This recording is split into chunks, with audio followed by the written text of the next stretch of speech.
Hi, I'm Allison Miller, and today I will be reviewing strategic thinking and making counterpoints.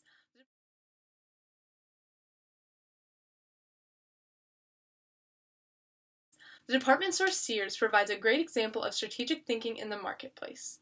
Sears did more than change the way America shopped. Sears changed America. In the early 1900s, Sears revolutionized shopping by releasing catalogs. These catalogs brought a nearly limitless amount of products into American homes. At the time, many Americans lived on farms or in small towns. By providing homes that typically made their own clothes or furniture with a variety of options, it was life-changing to many families. Sears applied strategic thinking to their department store. Instead of only reaching out to nearby customers, the catalog made it possible for them to reach out to more rural areas.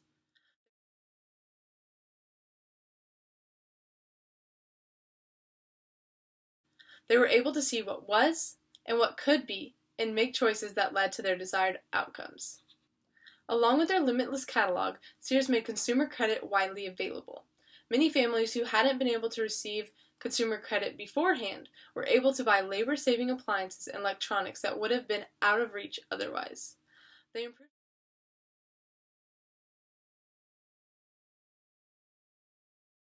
They improved customer service levels by providing services to so many areas. At one point, Sears claimed that 50% of American homes had appliances made by Kenmore, the Sears brand. To think strategically, having a vision and goals is necessary for success.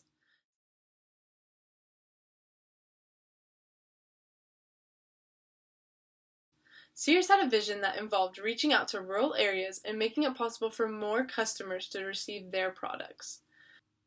In fact, once Americans started to move to the booming suburbs following World War II, Sears stored anchored malls that helped those suburbs grow.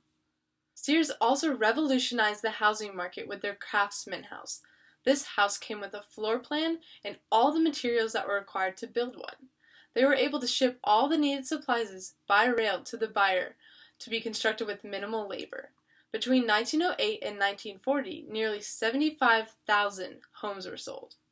As a result of Sears, Allstate insurance companies started up, and IBM began to form Prodigy, one of the very first internet services, in 1984. Soon after, in 1985, the Discover credit card began to become available. The tactics used by Sears allowed other companies to bounce off their strategies and accomplish their own goals.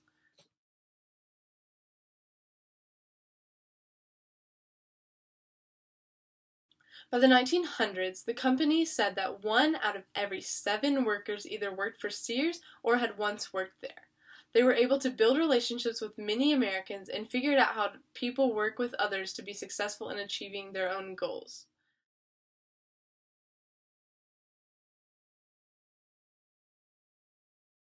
By being initiative, Sears was able to reach out to every corner of the country.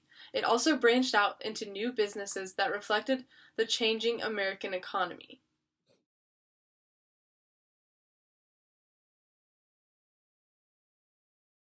During the time period that Sears became big, people did not have choices on which company to purchase from because Sears was the main market.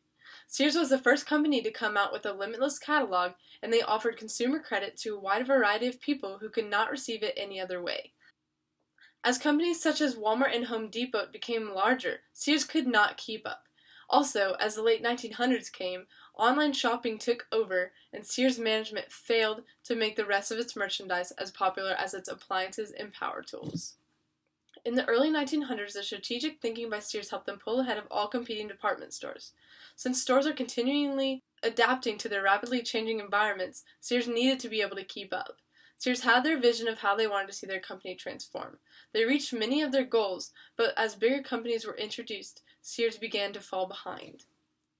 The internet began to take over, and many people began to shop online instead of in department stores. Since the competition that Sears faced began to skyrocket, Sears struggled to maintain their sales. It is not bankrupt yet, but it has posted losses of $10.4 billion since 2010.